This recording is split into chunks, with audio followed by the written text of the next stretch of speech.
সুবহানাল্লাহ। ওয়াল আসরি ইন্নাল ইনসানা লাফি খুসর ইল্লাল্লাযীনা আমানু ওয়া আমিলুস সালিহাত ওয়া তাওয়াসাউ বিল হক ওয়া তাওয়াসাউ বিস সাবর। আল্লাহ রাব্বুল আলামিন জানাই দিলেন আমার আবু বকর ধ্বংস হয় নাই, ক্ষতিগ্রস্ত হয় নাই।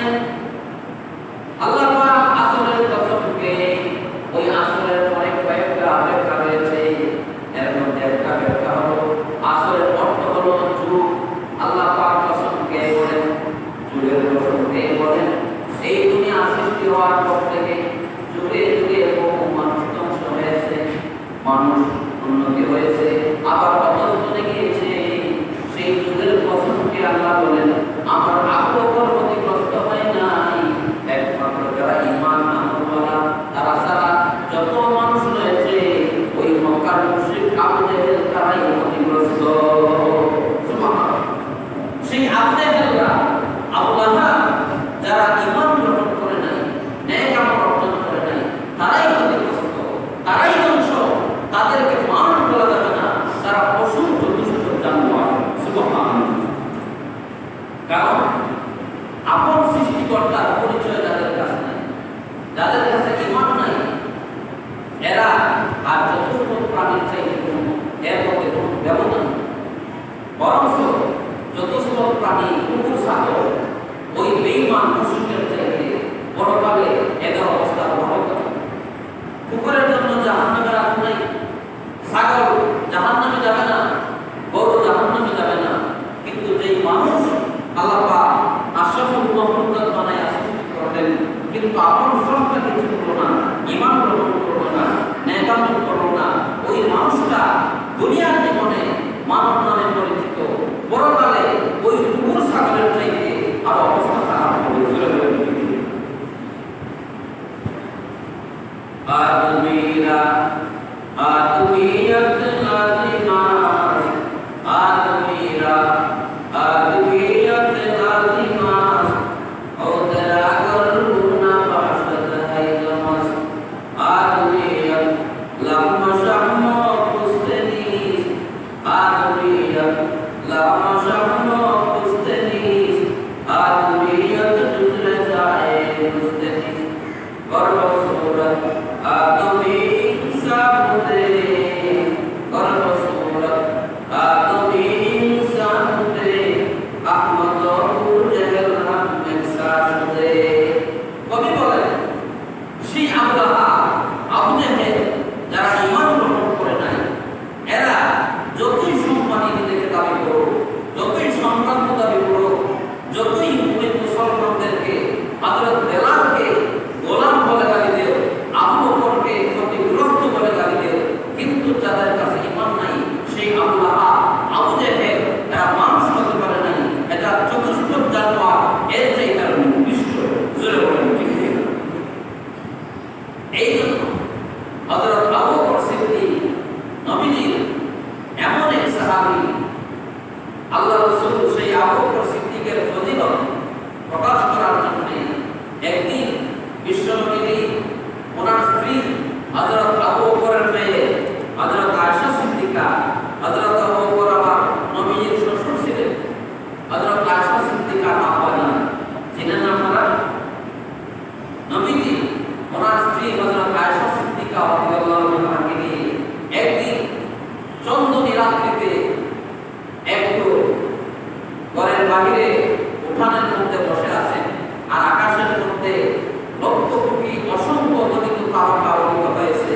হযরত আবু বকর সিদ্দিক বললেন হযরত আয়েশা সিদ্দিকাকে লক্ষ্য করে, ওগো আয়েশা, তুমি বলো তো এই আকাশের মধ্যে যেই পরিমাণ তারকা উদিত হয়েছে, অসংখ্য অগণিত তারকা, যেইগুলাকে গণনা করে শেষ করা সম্ভব না, তুমি বলো আমার উম্মতের মধ্যে এমন কোন সাহাবী আমার আছে যার সওয়াবের পরিমাণ আকাশের সেই তারকার চাইতে আরো বেশি। সুবহানাল্লাহ। হযরত আয়েশা সিদ্দিকা মনে মনে আনন্দিত হয়ে গেলেন এবং ভিতরে ভিতরে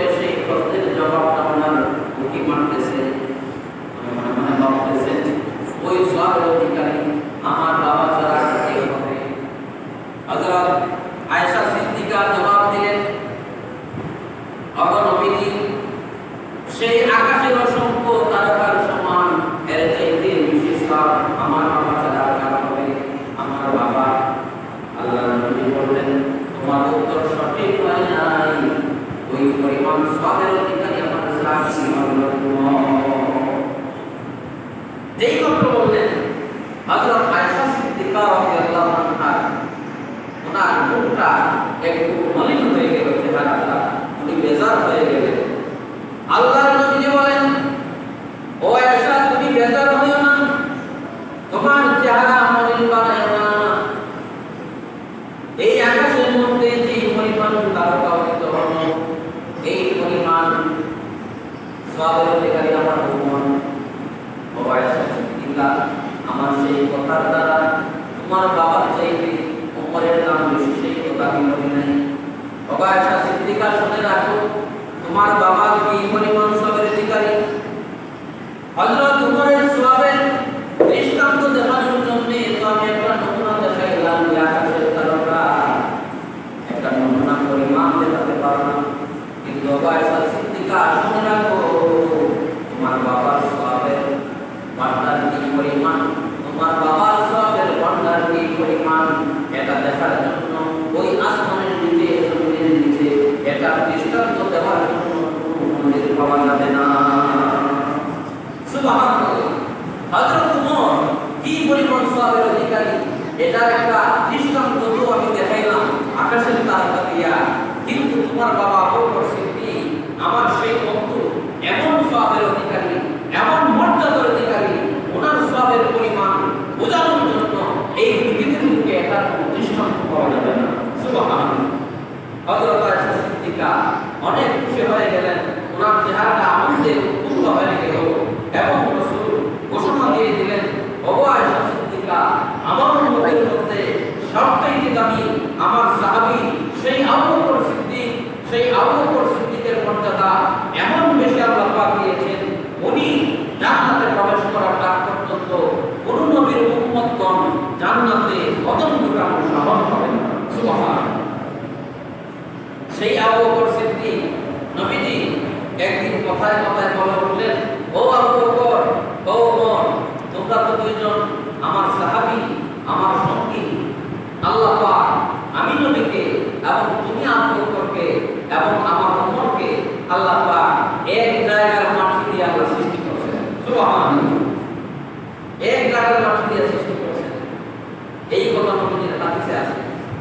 আল্লাহ পাক কোরআনে ঘোষণা করেছেন,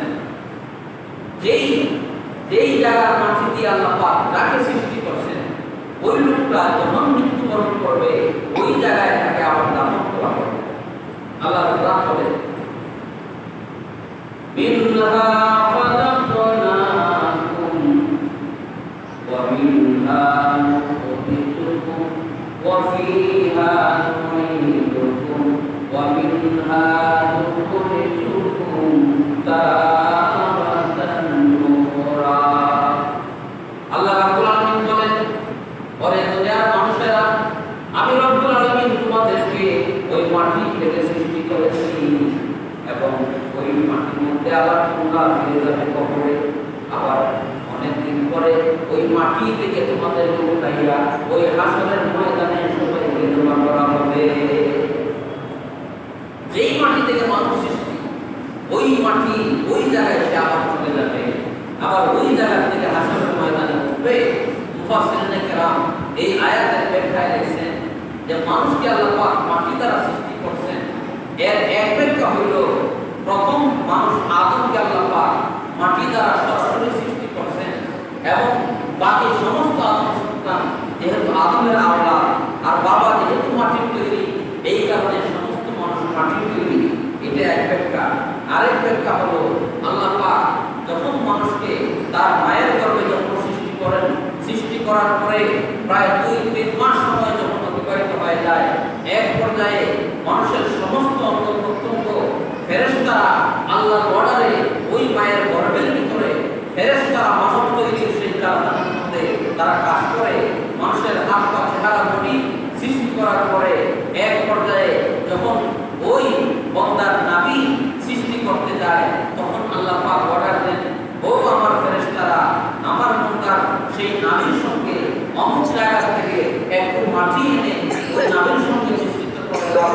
ফেরেশতারা প্রত্যেকটা মানুষের নাভির সঙ্গে এমন এক জায়গা থেকে মাটি ভাঙিয়া ওই নাভীর সঙ্গে মিশ্রণ করে দেয়, যেই জায়গার মধ্যে ওই মানুষটা যখন পৌঁছাবে ওই মানুষটা কবর সেই জায়গায় হবে। সুবহানাল্লাহ।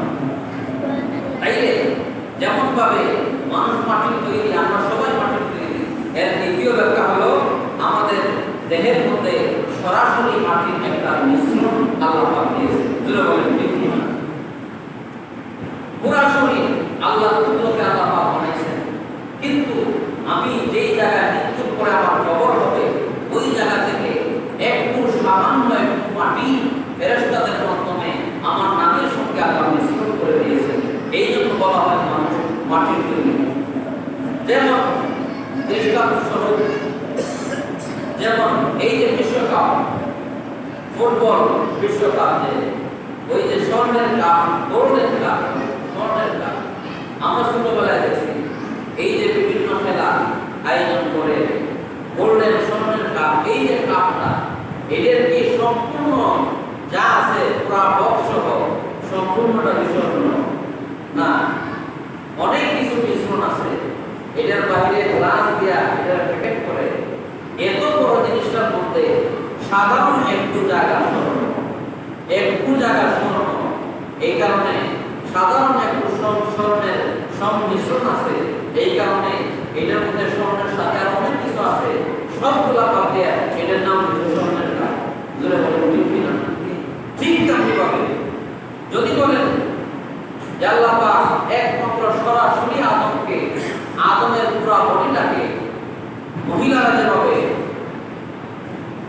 যেভাবে পিঠা বানায়, এইভাবে ময়দা আটা দিয়ে কাই বানাইয়া নিজের হাতে যেমন ভাবে পিঠা তৈরি করে, সরাসরি মাটি দিয়া আদম আলাইহিস সালামের সমস্ত সম্পূর্ণ বডিটাকে আল্লাহ এইভাবে বানাইছে, আর বাকি কোনো মানুষকে আল্লাহ এইভাবে বানায়।